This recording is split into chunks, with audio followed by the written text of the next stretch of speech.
Hello बच्चों, आज हम क्लास 8 का साइंस चैप्टर 1 दहन और ज्वाला यानी चीज़ों का जलना। दहन और ज्वाला यानी चीज़ों का जलना पढ़ेंगे कि दहन क्या होता है, ज्वाला क्या होता है। अगर आप हमारे चैनल पर पहली बार विजिट किए तो आप हमारे चैनल को सब्सक्राइब कर सकते हैं। देखिए, हम तो इसको एक्सप्लेन करके समझा ही देंगे, साथ में इसका जितना भी हम चीज़ आपको समझाएंगे उन सब का नोट मिल जाएगा आपको। इन सब का क्या मिल जाएगा? नोट। अगर आप इन सब का नोट पाना चाहते हैं तो इसके लिए आप हमारे व्हाट्सअप नंबर 95 76 39 14 15 95 39 14 15 पर कांटेक्ट करें और वहाँ पे मैसेज हमको करें, हम आपको उसका PDF भेज देंगे। आज आइए हम दहन और ज्वाला के बारे में जानते हैं। जब कोई पदार्थ जलकर उष्मा और लौ प्रकाश उत्पन्न करता है तो हम क्या कहते हैं? उसे दहन कहते हैं। देखिए, आज इसके बारे में जानेंगे। पहला कहता है कि कुछ पदार्थ का नाम लिखिए जो जलता है और जो नहीं जलता है। जैसे आप कागज़ लिख सकते हैं, कागज़ जलता है।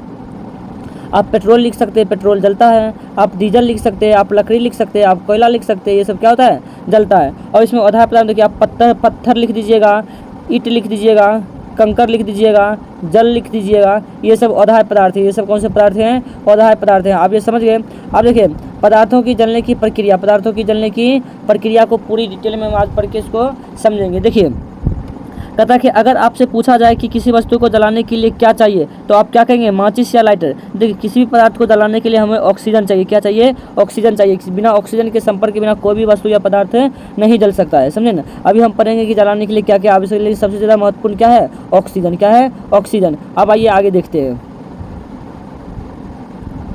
अब सुनिए, क्रियाकलाप है। क्या है आगे? क्रियाकलाप। क्रियाकलाप भी करके देखते हैं, आपको समझाने का प्रयास करते हैं। कहता कि अपने आसपास 2 पत्थर उठाइए और इन्हें कसकर आपस में रगड़िए और छूकर देखिए, ये गर्म हो जाएगा। पत्थर को आपस में रगड़िएगा तो क्या हो जाता है? गर्म हो जाता है। इन पत्थरों को अंधेरे में बहुत जोर से एक दूसरे से रगड़िए तो चिंगारी सी निकलती दिखाई देती है। रात के अंधेरे में घर पर ऐसा करके देखिए। पहले ज़माने में तो आग का जो खोज हुआ था वो पत्थर और पत्थर के टकराने से ही हुआ था। तो वही कह रहा है कि आप घर के अंधेरे में जाइए और 2 पत्थर को आपस में टकराइए, देखिए चिंगारी उत्पन्न होगा। क्या होगा उत्पन्न बाबू रे? चिंगारी उत्पन्न होगा। अब देखिए आगे कहता कि किसी ऐसे दिन में जब धूप निकली हुई हो तो एक हैंड लेंस लीजिए और कागज़ लेकर कक्षा के बाहर जाइए और हैंड लेंस से सूरज की रोशनी को कागज़ पर केंद्रित कीजिए। थोड़ी देर में कागज़ को छूकर देखिए, कागज़ हीट हो जाएगा, जलने लगेगा, समझे ना। अब देखिए, कहता क्या महसूस हुआ? तो हैंड लेंस को वैसे ही कुछ देर तक पकड़े रहिए। ऐसा करने से क्या होता है? ऐसा प्रैक्टिकल है, आप घर पर करते रहिएगा। देखिए, इन अवलोकनों के आधार पर सोचिए कि जलने से पहले क्या होता है? वो हीट होता है। क्या होता है? हीट होता है, उसके बाद जलता है। किसी चीज़ को जलाने के लिए हमें उष्मा या गर्मी की जरूरत है। उष्मा या गर्मी की जरूरत है, क्योंकि पदार्थ कागज़ तभी जलेगा जब उसको हीट मिलेगा। हीट मिलेगा तब जलेगा और ऑक्सीजन भी मिलेगा। और असल में जब हम किसी चीज़ को गर्म करते हैं तो उसका तापमान बढ़ जाता है। हम किसी वस्तु को गर्म करते हैं तो क्या होता है? उसका तापमान बढ़ जाता है और किसी निश्चित मान पर पहुंचकर जलना शुरू कर देता है। मतलब कि किसी भी पदार्थ को जलने के लिए एक निश्चित तापमान का होना आवश्यक है। बिना निश्चित तापमान के बताइए कोई भी पदार्थ जल सकता है? नहीं जल सकता। अब आइए, यहाँ पर एक परिभाषा भी मिलेगा हमको, हम वो भी नोट कर लेंगे, समझे ना। कहता कि किसी भी पदार्थ को जलाने के लिए तापमान बढ़ जाता है। जब तापमान किसी निश्चित मान पर पहुंचकर जाए तो वह जलने लगती है। क्या आपने कभी ध्यान दिया है कि माचिस की तीली अपने क्यों नहीं जलती है? जितना सहजता से कोई कागज़ जल जाता है उतनी आसानी से कोई काठ क्यों नहीं जलता है? मतलब कहता है जितना आसानी से कागज़ जल जाता है उतनी आसानी से कोई काठ यानी तख्ता क्यों नहीं जलता है, समझे ना। इसके लिए एक उचित टेम्परेचर होना चाहिए। अब देखिए, एक परिभाषा आएगा इनिशियल टेम्परेचर का। कहता है कि वह न्यूनतम, आप यहाँ से नोट कर सकते हैं इसको, वह न्यूनतम तापमान जिस पर पहुँचने के बाद कोई पदार्थ जलना शुरू कर देता है उस पदार्थ को क्या कहते हैं? ज्वलन ताप कहलाता है। क्या कहलाता है? ज्वलन ताप। इनिशियल टेम्परेचर आप इसको नोट कर लीजिएगा, याद भी कर लीजिएगा। अब देखिए, कहता कि जब किसी पदार्थ का तापमान इससे कम रहेगा तो नहीं जलेगा। मतलब कि इससे तापमान कम रहेगा तो नहीं जलेगा। आप देखिए, अलग अलग पदार्थों का ज्वलन ताप अलग अलग होता है। अलग अलग पदार्थों का ज्वलन ताप अलग अलग होता है। किसी पदार्थ को जलाने के लिए कम तापमान तक गर्म करना पड़ता है। मतलब कि वो न्यूनतम ताप जहाँ पर जाने के बाद वो जलना शुरू करता है उसे हम क्या कहते हैं? ज्वलन ताप कहते हैं। क्या कहते हैं बाबू रे? ज्वलन ताप। अब कहता कि है और किसी से ज़्यादा तापमान तक। अब पदार्थ का ज्वलन ताप उसकी प्रकृति पर निर्भर करता है। किस पर निर्भर करता है? उसकी प्रकृति पर निर्भर करता है। कहता है कि गर्मियों के मौसम में बहुत अधिक गर्मी पड़ने के कारण कुछ स्थान पर सूखी घास आग पकड़ लेती है, जिससे पूरा जंगल आग की लपेट में आ जाती है, जिसे क्या कहते हैं? दावानल कहते हैं। देखिए, कभी कभी जंगलों में अपने आप 2 सूखी लकड़ी आपस में टकराती है तो इसके टकराने से घर्षण उत्पन्न होता है। इसके टकराने से क्या उत्पन्न होता है? घर्षण। और जब घर्षण उत्पन्न होता है तो वहाँ क्या होती है? चिंगारी उठती है और वो आग लग जाती है और पूरे जंगल धू धू कर जलना स्टार्ट हो जाता है, जिससे हम क्या कहते हैं? दावानल कहते हैं। या ऑब्जेक्टिव है, आप याद कर लीजिएगा। वह पदार्थ जिसका ज्वलन ताप कम होता है वो आसानी से आग पकड़ लेता है। जिसका ज्वलन ताप कम रहेगा वो आसानी से आग पकड़ लेगा। कभी कभी माचिस की तीली ऐसे ही स्टोव के बर्नर के बगल में आग की ज्वाला से दूर रखे रहने पर भी आग पकड़ लेता है। कभी कभी ऐसा होता है। देखिए, क्या आप इसके कारण बता सकते हैं? इसके कारण क्या, इसका ज्वलन ताप उतना भरपूर मिल गया। किसी भी पदार्थ का ज्वलन ताप उस पदार्थ की रासायनिक प्रकृति पर निर्भर करता है। कौन सी प्रकृति पर निर्भर करता है? रासायनिक प्रकृति पर निर्भर करता है। जैसे पेट्रोल का ज्वलन ताप केरोसिन की ज्वलन ताप से कम है। देखिए यहाँ ऑब्जेक्टिव मिलेगा आपको लास्ट में सही गलत करने के लिए। तो पेट्रोल का ज्वलन ताप केरोसिन के ज्वलन ताप से क्या होता है? कम होता है। अगर आप इसको सही तरीके से पढ़ लिए तो आपको पाठ का एक एक क्वेश्चन आंसर आप सॉल्व कर सकते हैं। इसमें आपको कोई गलत फहमी नहीं होगी, समझे? A to Z आपका हो जाएगा सॉल्व।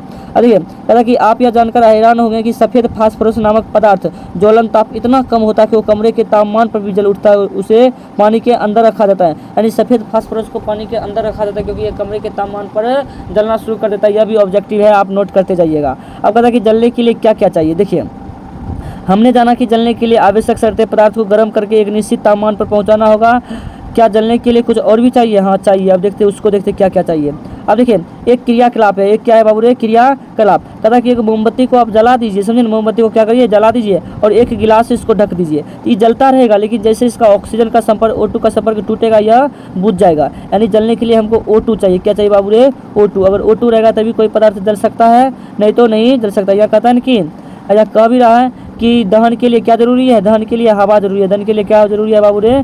दहन के लिए हवा जरूरी है। ये ऑब्जेक्टिव आप याद रखिए। समझिए दहन कितने प्रकार के होते हैं, इस सब परिभाषा मैं आपको बता दूंगा, आप टेंशन मत लीजिए, पहले आप पढ़ लीजिए, समझे? अब देखिए आगे और क्रियाकलाप कहता है, वो क्रियाकलाप आप समझ लिए। देखिए आप क्या करिए, अपने घर पे जाइए, एक कागज़ लीजिए, उसमें पानी ले लीजिए। क्या लीजिए? पानी। और उसको मोमबत्ती पर रख दीजिए, मोमबत्ती को जला दीजिए, उसके ऊपर रखिए। कुछ देर के बाद देखिएगा पानी गर्म हो जाएगा लेकिन कागज़ नहीं जलेगा। पानी गर्म हो जाएगा और कागज़ नहीं जलेगा। ऐसा प्रैक्टिकल हमने भी अपने क्लास में बच्चों को करके बताया था, सेम टू सेम ऐसा हो गया था। कागज़ नहीं जलता है बल्कि कागज़ गर्म हो जाता है। कागज़ क्या हो जाता है बाबू रे? गर्म हो जाता है। अब देखिए किसी पदार्थ को आपने देखा होगा, क्या क्या देखिए, सुनिए। कहते लकड़ी वाले चूल्हे में कुछ खाली स्थान छोड़ दिया जाता है। लकड़ी वाले चूल्हे देखिए कुछ खाली स्थान छोड़ा जाता है ना। केरोसिन स्टोव में छिद्रा करके लोहे की गोले बलायाकार रचना होती है। आप देखिएगा अपने गैस सिलेंडर के पास, देखिए गैस में रहता है छोटे छोटे बलायाकार रहते हैं, उसमें छोटा छोटा छिद्र रहता है, समझे ना? होकर नीचे हवा प्रवेश करती है। इसमें क्या प्रवेश करती है? हवा। अगर हवा नहीं जाएगा तो कभी आग पकड़ेगा नहीं पकड़ेगा, समझे? अब देखिएगा गैस स्टोव के बंद के कई छोटे छोटे छेद भी होते हैं, उसमें हवा प्रवेश करती है। क्या करती है? हवा। मतलब आज सबसे यही निष्कर्ष निकलता है कि बिना हवा के कोई पदार्थ नहीं जल सकता। कोई पदार्थ बिना हवा के नहीं जल सकता, यानी हवा तो चाहिए ही चाहिए, हवा चाहिए ही चाहिए। अब देखिए साधारणतः जलना एक रासायनिक प्रक्रिया है। जलना कौन सा प्रक्रिया है? रासायनिक प्रक्रिया, जिसमें तीन चीज़ों का होना आवश्यक है। देखिए किसी भी पदार्थ को जलना एक रासायनिक प्रक्रिया है, इसमें तीन चीज़ों का होना आवश्यक है। जैसे ज्वलनशील पदार्थ, मतलब ऐसा पदार्थ लीजिएगा जो जलेगा। आप ऐसा नहीं लीजिएगा कि जल भी नहीं करेगा, यानी लकड़ी ले लीजिएगा और उसको ज्वलन ताप तक पहुँचाना होगा कि अब आग पकड़ लेगा। और हवा की जरूरत, किसकी जरूरत? हवा की जरूरत होनी चाहिए। किसकी जरूरत होनी चाहिए? हवा की। अब देखिए अब कहता आपने देखा होगा कि बरसात के मौसम में माचिस की तीली एवं लकड़ी इत्यादि आसानी से नहीं जलते हैं। क्या क्या कारण है इसके? दो कारण है। ठंड में वातावरण का तापमान क्या होता है? कम होता है और नमी रहती है, इसी कारण बरसात के मौसम में लकड़ी में जल्दी आग नहीं पकड़ती। अब देखिए ऐसे दिनों में आप देखते होंगे कि तीली या गोईठा आसानी से जल जाता है क्योंकि इसका तापमान उतना रहता है और ये जलावन नम हो तो जलने में कठिनाई होती है। जलावन कम होगा तो जलने में कठिनाई होगी। लकड़ी और गोईठा देखिए इत्यादि केरोसिन डालकर जलाते हैं, आप लोग घर में जलाते होइएगा। अब आइए माचिस की कहानी को पढ़ लेते। किस कहानी को पढ़ लेते? माचिस की कहानी को पढ़ लेते। आप जानते होंगे कि पुराने समय में चकमक पत्थरों को आपस में रगड़ने से निकलने वाली चिंगारी से आग जलाई जाती थी। हम इतिहास में आपको क्लास 6 में पढ़ाएंगे, समझे ना? अब देखिए पढ़ा दिए हैं।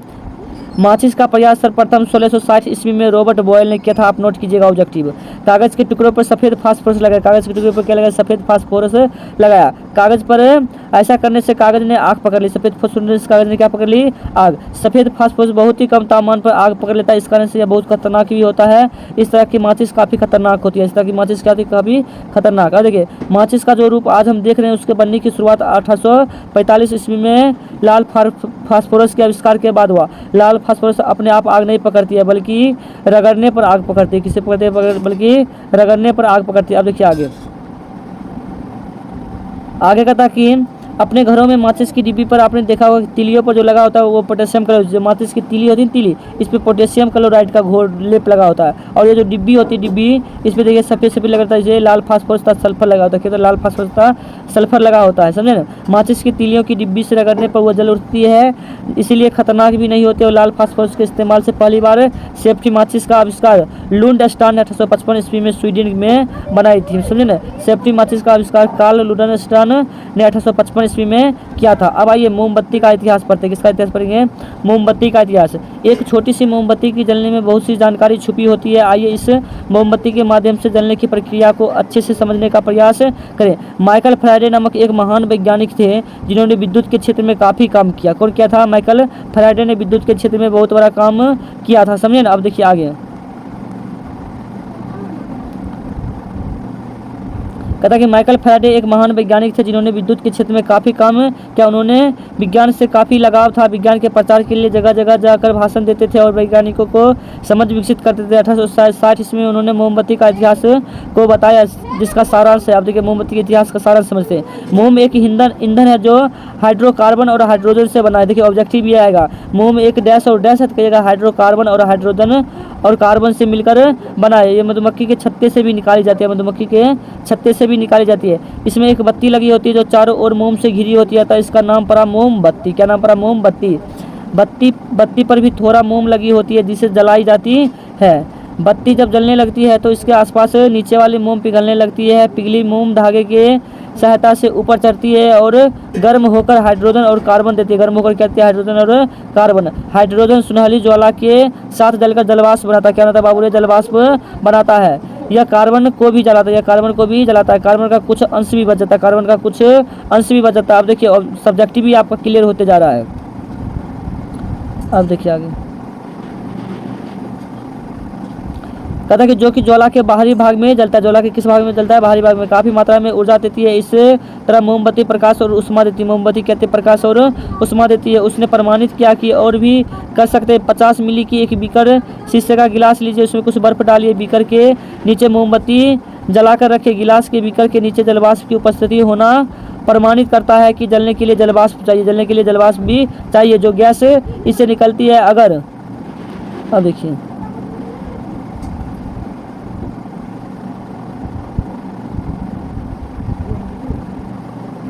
आगे देखिए, अब आगे दिखाते हैं।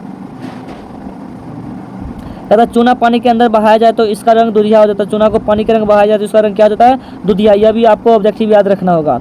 इसके अंदर कार्बन डाइऑक्साइड गैस की मौजूदगी को दर्शाता है। अब देखिए क्रियाकलाप 4 क्या कहता है, सुनिए। कहता है कि अपने दिए में तेल से भीगी बत्ती को देखी रुई में तेल सोख कर ऊपर आता है और जलता रहता है। मतलब कि एक दीपलियर देखते हो जाएगा। क्या करता है? रुइया से भिगा कर डालते हैं, नीचे से तेल को सोखता है और ऊपर भेजता है, जिससे क्या होता है कि दीप की बाती जो है वो जलते रहता है। बिल्कुल इसी तरह से मोमबत्ती में पिघली हुई मोम के ऊपर और चढ़ती है और आप कह सकते हैं कि मोमबत्ती में यह पिघली हुई मोम जलती है। क्या जलती है बाबू रे? मोम जलती है। अब आइए आगे देखते क्रियाकलाप 5। क्या देखेंगे? क्रियाकलाप 5। देखिए क्रियाकलाप 5 कह रहा है कि एक मोमबत्ती की लौ के अंदर बत्ती के ठीक ऊपर कांच की नली लगाइए और एक जलती हुई माचिस की तीली ले जाइए। प्रैक्टिकल आप करते रहिएगा।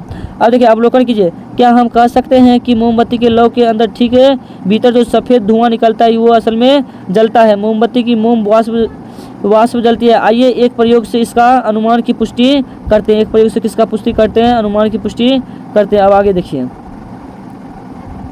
क्रियाकलाप 6 देखिए। एक मोमबत्ती जलाइए, इसे 2 मिनट तक जलने दीजिए। एक मोमबत्ती जलाइए, इसको 2 मिनट तक की करिए जलने दीजिए। इसके बाद इसे बुझा दीजिए। आपको एक सफ़ेद धुएं की लाइन दिखाई देगी। एकदम जल्दी से जलती तीली धुएं की इसी लाइन के पास लाइए। समझिए, सब घर पे प्रैक्टिकल करते रहिएगा। बत्ते को जलती हुई तीली में छुआए बिन हमने मोमबत्ती जला ली है। अपने शब्दों में इसकी व्याख्या करें। अब देखिए कहता है व्याख्या करें। जब हम मोमबत्ती की बत्ती को माचिस से जलाते हैं तो सबसे पहले बत्ती के जलने से गर्मी पैदा होती है। क्या पैदा होती है बाबू रे? गर्मी पैदा होती है, जिससे तापमान बढ़ने लगता है। इससे ठोस मोम और फिर द्रव मोम को वाष्प में बदल जाती है। अंत में मोम की तरह वाष्प से ऑक्सीजन करती है। किसकी तरह ऑक्सीजन करती है? वाष्प की तरह ऑक्सीजन करती है। अब देखिए क्रियाकलाप 7 की। देखिए क्रियाकलाप 7 क्या कहता है? आपको मोमबत्ती की लौ में कोई काला भाग दिखाई देता है? तो दिखाई देता है। कांच की मुड़ी हुई नली को इस बार काले भाग में टिकाइए और धुएं का रंग कैसा है देखकर बताइए। लौ के ऊपर हिस्से में मोम का जलने वाला कार्बन मौजूद होता है। क्या मौजूद होता है बाबू रे? कार्बन मौजूद होता है। अब देखिए आगे कहता क्या कभी आपने सोचा है कि आग गर्म क्यों होती है? मतलब कभी आप सोचे कि आग गर्म क्यों होती है? तो हमने पाया कि किसी पदार्थ को जलाया जाता है तो उष्मा निकलती है। किसी पदार्थ को जलाते क्या निकलती है? उष्मा। जब उष्मा निकलेगी तो हीट होगी और गर्म लगेगी। यह समझने की कोशिश करें कि ईंधन को जलाने में इतनी उष्मा क्यों निकलती है। तो जब कहिएगा जब किसी ईंधन को जलाते हैं तो कार्बन डाइऑक्साइड और जलवाष्प बनता है। जब किसी ईंधन को जलाते हैं क्या बनता है? कार्बन डाइऑक्साइड और जलवाष्प बनता है। सारा ऑब्जेक्टिव नोट करवा देंगे, आप टेंशन नहीं लीजिए। समझे ना? आप बस पढ़ते जाइए, इसको ध्यान से देखते जाइए क्या क्या हम आपको पढ़ाते हैं। यह एक रासायनिक प्रक्रिया जिसमें नए नए पदार्थ का निर्माण होता है और या नए पदार्थ काफ़ी अस्थायी होता है। जिस प्रक्रिया से काफ़ी मात्रा में ऊर्जा निकलती है उसे उसमें मान बहुत, आगे देखते हैं, उसमें मान बहुत ज़्यादा होता है अतः आग गर्म होती है। आपने घर, खेत, खलिहान, दुकानों में देखा होगा और सोचा होगा कि झारखंड के खनन क्षेत्रों में आग लगना आम बात है। क्या लगना आम बात है? आग लगना आम बात है। अब देखिए आग पर नियंत्रण कैसे पा सकते हैं। आग पर नियंत्रण पाने का तरीका, क्या आप निकटवर्ती शहर या नगर में फायर ब्रिगेड स्टेशन है? तो हमारे क्षेत्र में तो है। क्या कभी आपने आग बुझाते देखा है? हमने देखा है। तो आग पर हम जल डालते हैं, हाँ डालते हैं, तो ज्वलनशील पदार्थ को ठंडा करता है। ऐसा करने से आग का फैलाव बंद हो जाता है और इस प्रक्रिया को जल वाष्प बनती है। और देखिए आगे कहता है कि वायु की आपूर्ति बंद कर देती है, वायु की आपूर्ति बंद कर देती है और आग बुझ जाती है। आग फैलाव को रोकने के लिए हम तीन में से किसी एक काम को करेंगे। देखिए सबसे पहले फायर ब्रिगेड वाला, ये कौन से बाबू रे? ये फायर ब्रिगेड वाले हैं। ये क्या कहते हैं? आग पे पानी डालते तो क्या होता है, वहाँ की वायु को समाप्त कर देती है और क्या होती है, वहाँ आग बुझ जाती है। अब देखिए अब तीनों बात देख लीजिए। दाह्य पदार्थ को हटा देंगे, मतलब जलने वाले पदार्थ को क्या करेंगे, हटाते जाएंगे। ऑक्सीजन की आपूर्ति को बंद कर देंगे और उससे ज्वलन ताप को बढ़ा देंगे। जितने ज़्यादा बढ़ाएंगे उतने ज़्यादा क्या होगा, आग बुझ जाएगा। अब बुझाने वाले संयंत्र जिसे अग्निशामक कहते हैं, बुझाने वाले यंत्र को क्या कहते हैं, अग्निशामक कहते हैं। इसके बारे में आप जान लीजिए। 2 तरह के होते हैं। कितने तरह के होते हैं? 2 तरह के। देखिए कौन कौन होते हैं, आगे आप देख लेते हैं।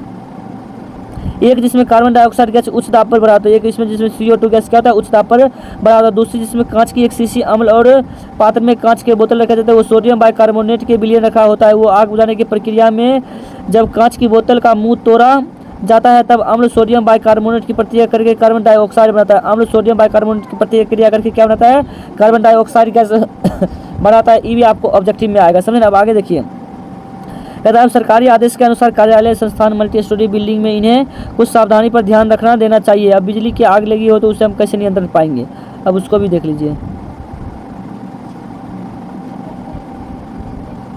जहाँ तेल में आग लगी हो तो पानी नहीं डालना चाहिए। जहाँ तेल में आग लगी हो वहाँ पानी नहीं डालना चाहिए, क्योंकि पानी तेल से भारी होने के कारण नीचे जाएगा और आग बुझ नहीं पाएगी। मतलब जहाँ तेल में आग लगी वहाँ पानी नहीं डालेंगे, क्योंकि पानी नीचे चलेगा और आग लगती रहेगी। जब पेट्रोल पंप के नज़दीकी बाल्टी में बालू रखा जाता है, देखे होइएगा, जरा सोचिए ऐसा क्यों? क्योंकि आग लगने पर बालू फटाफट फेंकेंगे और क्या करेंगे, और उस आग पर नियंत्रण पा लेंगे। नज़दीकी अग्निशामक सेवा का टेलीफोन नंबर नोट किया है? इसका नंबर है 101 या इतना नंबर है, याद कर लीजिएगा। आपके आसपास अगर कहीं आग लगने वाली हो तो तुरंत अग्निशामक सेवा को टेलीफोन करके नज़दीकी अग्निशामक सेवा को संपर्क में जरूर लाएं। अब देखिए अग्निकांड क्यों होता है, अग्निकांड क्यों होता है, इसको भी आप एक बार समझ लीजिए।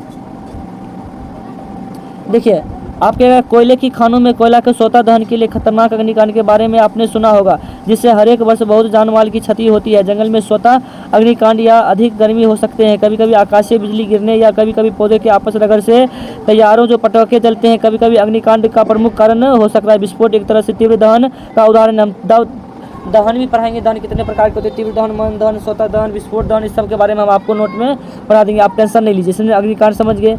अब देखिए अब मोमबत्ती का 3 क्षेत्र होता है, आप उसको याद रखिएगा, बाहरी भाग, मध्य भाग और आंतरिक भाग। अब इसके बारे में भी थोड़ा सा जान लेते। कहता कि बाहरी भाग नीला और उद्दीप्त होता है, नीला और उद्दीप्त होता है, या पूर्ण दहन होता है। कैसा होता है? पूर्ण, क्योंकि यहाँ ऑक्सीजन सबसे ज़्यादा उपलब्ध होती है और ये सबसे क्या होती है, सबसे गर्म होती है। और दूसरा भाग को देख लेते हैं, यह मध्य भाग पीला, चमकीला और दीप्त होता है। मध्य भाग पीला, चमकीला और दीप्त होता है। यहाँ कुछ कार्बन के कण भी होते हैं, कार्बन के क्या होते हैं, कुछ कण भी होते हैं। ये गर्म होकर वाष्पित हो जाते हैं और चमकने लगते हैं। यहाँ पर भी पूर्ण दहन नहीं होता, यहाँ पर पूर्ण दहन नहीं होता है, क्योंकि यहाँ ऑक्सीजन यहाँ भी कम मिलता है। ऑक्सीजन क्या मिलता है बाबू रे? कम मिलता है। ऑक्सीजन कम मिलेगा तो पूर्ण दहन नहीं होगा, ऑक्सीजन पूर्ण मिलेगा तब क्या होगा, पूर्ण दहन होगा बाबू, समझे ना। अब देखिए आगे देखते हैं। तेसर कहता है यह आंतरिक क्षेत्र बत्ती के एकदम नजदीक होता है, या काला रंग का होता है। किस रंग का होता है? काला रंग, क्योंकि यहाँ कार्बन के कुछ अंश बच जाते हैं। यह सबसे गर्म क्षेत्र होता है। जैसा कि आपने पहले जान चुके हैं कि ईंधन जलाने के लिए हमें विभिन्न प्रकार की गैस की आवश्यकता होती है। गैसों की हमारे वायुमंडल को प्रदूषित करती है, ये योगदान निभाती है। एक और तो धुआं से जनजीवन परेशान है, धुआं मतलब CO2 से परेशान है। अब वनस्पतियों भी इसके बर्बाद हो रहे हैं। वनस्पति पेड़ पौधे काट के क्या बना रहे, घर बना रहे। ईंधन विशेषकर जीवाश्म ईंधन को जलने से नाइट्रोजन और सल्फर इत्यादि विभिन्न ऑक्सीजन बनते हैं, जो बादलों के साथ साथ अम्ल वर्षा करते हैं। जहाँ तक संभव हो हमें धुआं रहित करती है। धुआं रहित चूल्हे आदर्श ईंधन की विशेषता रखने वाले पदार्थों का उपयोग लाना चाहिए, इसकी विस्तृत जानकारी आपके वायु एवं जल प्रदूषण में दिया गया। अब देखिए इसका क्वेश्चन आंसर, अभी क्या देखिएगा इसका क्वेश्चन आंसर, आप ये इसका हमने सीखा वाला पढ़ लीजिएगा, इसको नोट कर लीजिएगा, समझे ना। देखिए इसको पढ़ के नोट कर लीजिएगा। खाना बनाने के लिए ट्रांसपोर्ट एक ईंधन की आवश्यकता होती है। दहन के लिए हमें ऑक्सीजन की उपलब्धता, उसके ज्वलन ताप तक पहुंचना आवश्यक है। वो क्षेत्र जहाँ पदार्थ का पूर्ण दहन होता है उसे हम ज्वाला का बाहरी क्षेत्र कहते हैं। ऐसे पदार्थ जो लो पर गर्म करते हैं उसे क्या कहते हैं, ज्वलनशील पदार्थ। जो नहीं जलते उसे ज्वलनशील पदार्थ। वह तापमान जहाँ से कोई पदार्थ जलना शुरू करता है उसे कहते हैं ज्वलन ताप। किसी पदार्थ को जलने के लिए ऑक्सीजन की आवश्यकता होती है। अब देखिए इसका क्वेश्चन आंसर, अब क्या देखिएगा इसका क्वेश्चन आंसर हम नेक्स्ट वीडियो में आपको करके बता देंगे। नेक्स्ट वीडियो आएगा इसका पार्ट 2, क्या आएगा बाबू रे, पार्ट 2। उसमें हम आपको इसका क्वेश्चन आंसर करवा देंगे। क्या करवा देंगे, क्वेश्चन आंसर। आप उसका PDF चाहते हैं कि नेक्स्ट वीडियो जल्दी आए, तो आप कमेंट करें, क्या करें बाबू रे, कमेंट करके हमें बताइए किस टॉपिक पे आपको वीडियो चाहिए, हम उस टॉपिक पे आपको वीडियो बना के दे देंगे। वीडियो देखने के लिए धन्यवाद।